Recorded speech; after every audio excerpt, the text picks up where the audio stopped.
justicia durante la última dictadura militar fue una justicia sometida. El 24 de marzo de 1976, los militares que dieron el golpe de Estado dictaron el decreto ley 21.258, por el cual destituyeron a los miembros de la Corte Suprema, de los Tribunales Superiores Provinciales y al Procurador General de la Nación. Los nuevos funcionarios tuvieron que jurar acatamiento a los objetivos básicos del proceso de reorganización nacional. El Congreso fue disuelto y reemplazado por una comisión de asesoramiento legislativo, integrada por oficiales de las Fuerzas Armadas y encargada de sancionar decretos ley. El Estado de Derecho quedaba destruido y las garantías constitucionales pasaban a la historia. Entre 1976 y 1983 se presentaron más de 8.335 habeas corpus, es decir, recursos para pedir la liberación de individuos privados ilegítimamente de la libertad. Todos fueron denegados por las Fuerzas Armadas, quienes alegaban que las personas no estaban detenidas ni se conocía su paradero. En una conferencia de prensa en 1979, el teniente general Jorge Rafael Videla daba cuenta de la condición jurídica que se había planeado para los desaparecidos. Frente al desaparecido, en tanto esté como tal, es una incógnita el desaparecido. Si el hombre apareciera, bueno, tendrá un tratamiento X. Y si la desaparición se convirtiera en certeza de su fallecimiento, tiene un tratamiento Z. Pero mientras sea desaparecido no puede tener ningún tratamiento especial. Es una incógnita, es un desaparecido. No tiene entidad, no está. El año 1983 trajo consigo la euforia de recuperar las libertades y las instituciones jurídicas. Apenas volvió la democracia, el presidente electo, Raúl Alfonsín, creó la CONADEP para investigar los casos de violaciones a los derechos humanos durante el terrorismo de Estado. La conformaron personalidades de distintos ámbitos, entre los que estaban Ernesto Sábato, Graciela Fernández Meijide, René Favaloro y Magdalena Ruiz Guiñazú. El organismo obtuvo valiosísimos testimonios de las víctimas y descubrió cientos de centros clandestinos de detención en todo el país.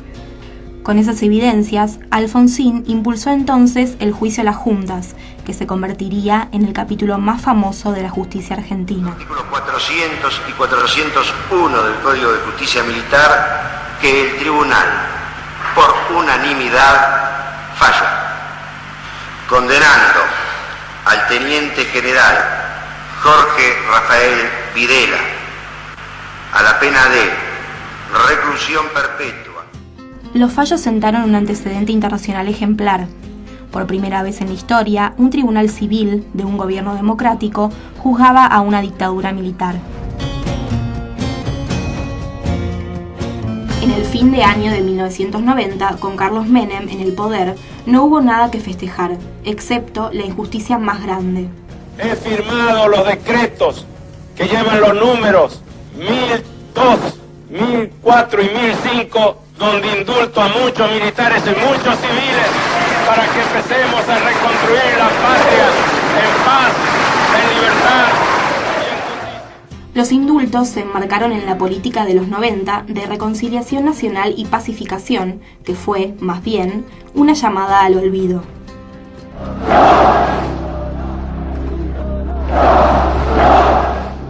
Con un no desgarrador, una multitud marchó desde Córdoba y Callao, acompañando a madres y abuelas de Plaza de Mayo, en repudio al perdón que decretaba el gobierno. Los 10 decretos de indulto se sumaban así a las leyes de obediencia debida y punto final, que habían sido aprobadas en el Congreso en 1986 y 1987, y por las cuales se desprocesaba a imputados que se presumía habían actuado obedeciendo órdenes superiores, y a otros que no habían sido llamados a declarar.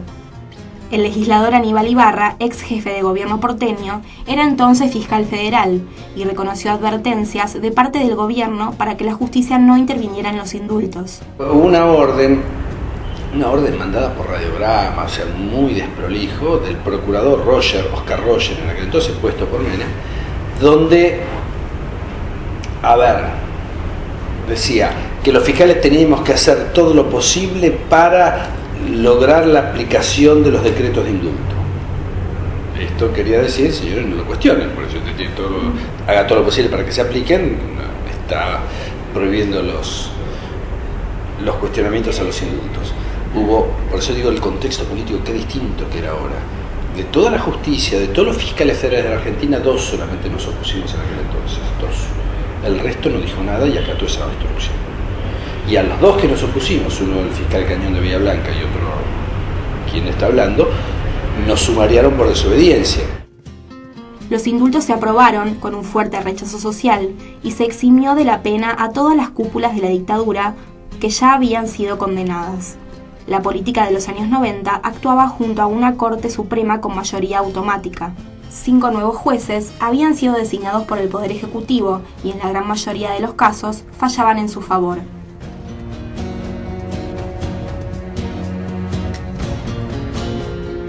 En diciembre de 2001, otra crisis institucional sacudió a Argentina. Las medidas económicas aplicadas durante la década del 90 y finalmente el corralito llevaron a un estallido social incontrolable. Habla al país el presidente de los argentinos, doctor Fernando de la Rúa. Compatriotas, culmina un día difícil. Han ocurrido en el país hechos de violencia que ponen en peligro personas y bienes y crean un cuadro de conmoción interior. Quiero informarles que ante eso he decretado el estado de sitio en todo el territorio nacional. Los cacerolazos, la ola de saqueos, el grito "que se vayan todos" llenaban las calles. Se estima que 39 personas murieron en esos días por la represión policial, a lo que de la Rúa desmiente. Esos hechos están para ser juzgados y debo decirle que no hay prueba efectiva de que sean por la acción policial. Debo repetir que del gobierno no hubo ninguna orden de reprimir. ¿Quién dio esa orden? No, pero no hubo ninguna orden de reprimir. Quiero decir que la policía actúa de acuerdo a la ley. Sí. Actuó la jueza dio orden a la policía. El 20 de diciembre, el expresidente presentó su renuncia y huyó de la Casa Rosada en helicóptero. Las elecciones presidenciales de 2003 llevaron a Néstor Kirchner a la presidencia de la Nación, quien retomó los juicios a los militares como principal eje de su gobierno. Los cambios en la Corte Suprema no se hicieron esperar. El kirchnerismo designó 3 nuevos jueces y se eliminó la mayoría automática. Ese mismo año, el Congreso derogó las leyes de obediencia debida y punto final. Luego, la Corte las declaró inconstitucionales, al igual que en 2010, cuando llegó el turno de los indultos. El segundo mandato de la presidenta Cristina Fernández de Kirchner puso la justicia en el ojo de la tormenta. A fines de 2012, un juzgado de Tucumán absolvió a los 13 acusados por el secuestro de Marita Verón y su sometimiento a una red de trata. La sentencia fue vergonzosa e indignó a la opinión pública en todo el país. La presidenta criticó públicamente a los jueces corruptos y puso sobre la mesa la necesidad de una reforma judicial. Pero yo la verdad que nunca pensé que esto pudiera pasar en este juicio, porque había adquirido tal carnadura, tal nivel de envergadura, de conocimiento público, que les iba a ser muy difícil. Pero yo digo que cuando, y esto me hago cargo de lo que digo, no tengo pruebas, pero no tengo dudas, que cuando hay dinero de por medio puede estar el mundo tocando trompetas, que no les importa nada. El Ejecutivo impulsó 3 proyectos de ley que despertaron la polémica: la elección popular de miembros para el Consejo de la Magistratura, el límite a las medidas cautelares contra el Estado y la creación de nuevas cámaras de casación. En abril de 2013, el Congreso aprobó el paquete de leyes, conocido como democratización de la justicia. Sin embargo, los cruces políticos continúan hasta hoy. Para la oposición, la reforma anula la independencia de la justicia y garantiza que las sentencias sean favorables al gobierno.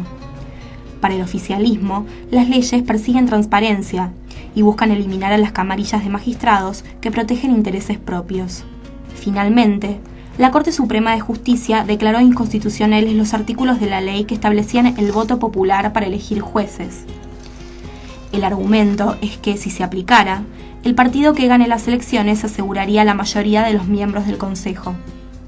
Para Diego Hernán Armesto, abogado y miembro de la Asociación Argentina de Derecho Constitucional, la justicia de hoy necesita una reforma, aunque distinta a la que impulsa el gobierno nacional. sin elección de jueces en una boleta partidaria que atentaría contra la independencia en los juzgados. El Poder Judicial, como Poder Judicial del Estado, hay que reformarlo, ¿sí? Hay que reformarlo, no bajo estas condiciones, donde te terminan modificando el Consejo de la Magistratura o te terminan poniendo las cautelares casi a favor del poderoso. ¿Por qué? Porque el constitucionalismo, la Constitución nace de la lucha del pueblo contra el poder. Es decir, la Carta Magna inglesa o la lucha en los Estados Unidos, que es donde nosotros basamos nuestro constitucionalismo, mayormente surge como el pueblo luchando contra el poderoso. Si vos haces una reforma judicial donde el poderoso sale ganando, o donde politizás el Poder Judicial. La Corte Suprema se ha pronunciado como intérprete último de la Constitución. El voto popular se critica, pero se abren las puertas a otras modificaciones. El debate ya está desatado.